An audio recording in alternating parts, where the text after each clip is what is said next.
손흥민은 불가능을 가능으로 만드는 선수다.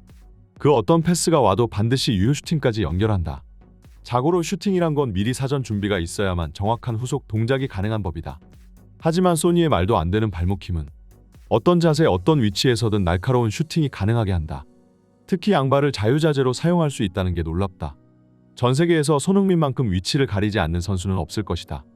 이번 시즌 토트넘을 이끌고 있는 것은 명실상부 손흥민이고 시즌 10개의 골과 4개의 도움이라는 놀라운 수치는 전문가들이 손흥민을 이번 시즌 리그 최고의 선수로 뽑는 이유 중 하나인데요.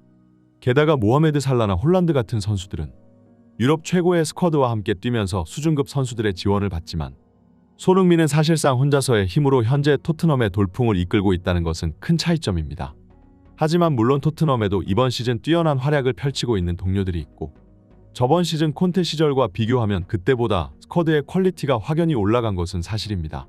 결국 포스테코글루 감독의 성공적인 영입이 현재의 토트넘을 만들었다고 볼 수 있는데요.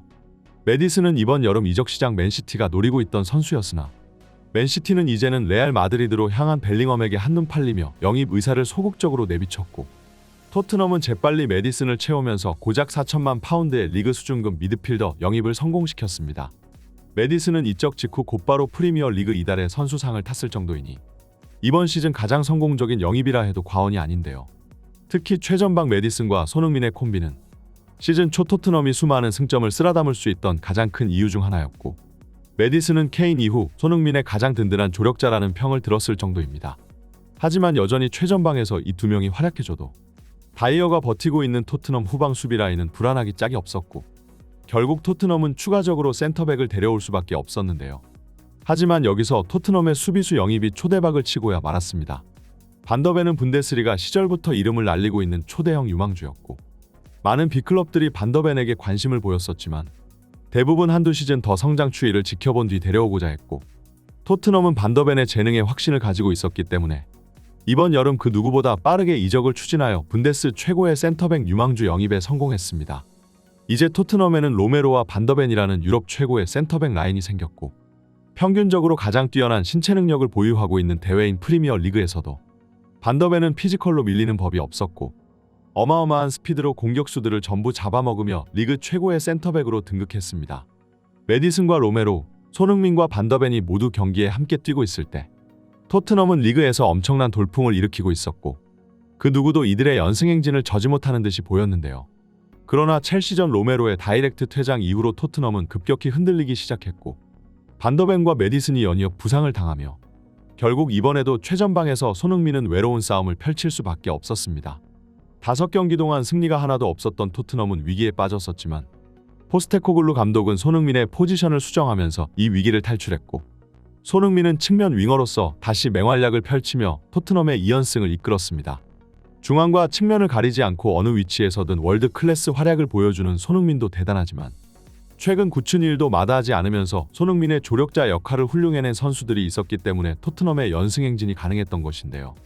히샬리송은 이제 완전히 중앙 스트라이커로서 자리를 잡은 듯이 보였고 뉴캐슬전에서 2골 노팅엄 포레스트전에서 1골을 기록하며 그동안 최전방 수비수라 불렸던 오명을 완전히 씻어낸 듯이 보였습니다.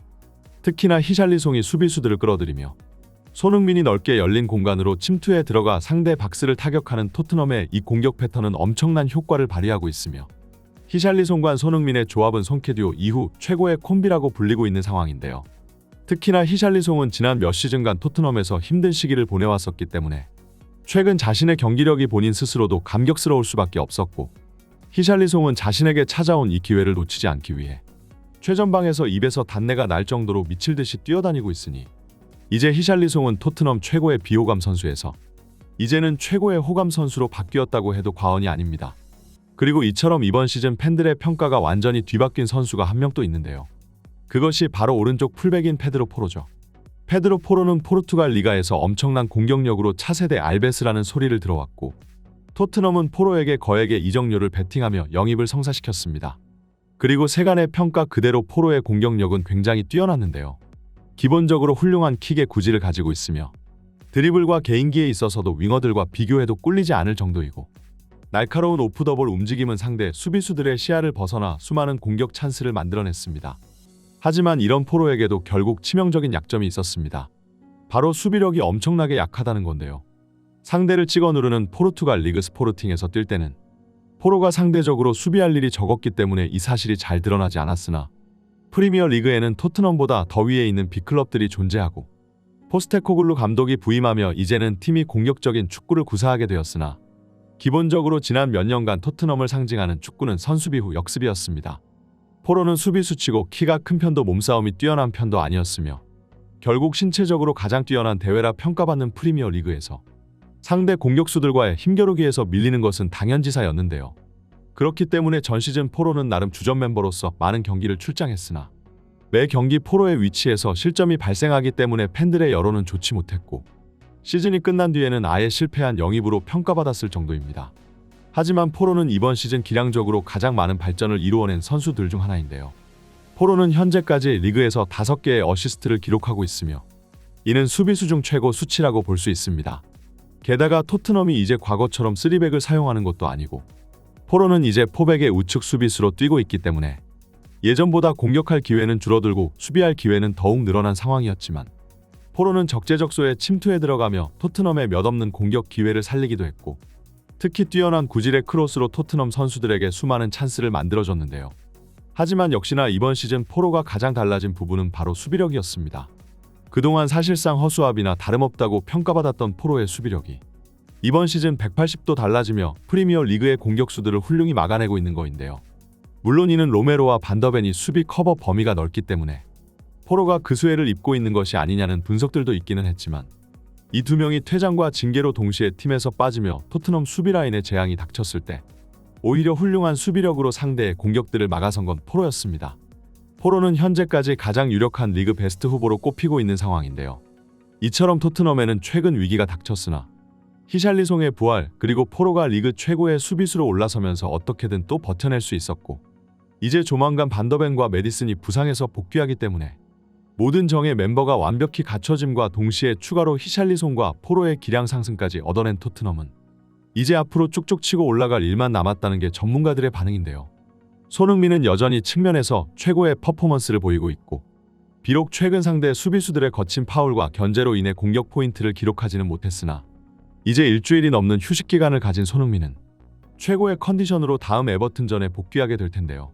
토트넘의 홈에서 열리는 이 경기는 많은 전문가들의 홈팀 토트넘의 우세를 점하고 있으며 비록 에버튼이 최근 연승을 질주하며 잘 나가고 있다고는 해도 에버튼의 허약한 수비 라인이 손흥민의 드리블을 쉽게 막아낼 수는 없다고 내다보고 있습니다. 게다가 에버튼은 최근 리그컵 경기를 동시에 치른 만큼 체력적으로 토트넘보다 더 지쳐있을 텐데요. 노팅엄 포레스트전 무득점으로 손흥민의 연속 득점 행진이 끊기고 말았지만 이제 기진맥진한 상태로 토트넘의 스타디움으로 원정기를 떠나오는 에버튼을 손흥민이 완전히 제압하며 골폭격을 볼 수 있기를 기원합니다.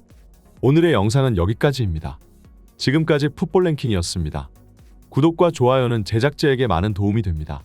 항상 감사합니다.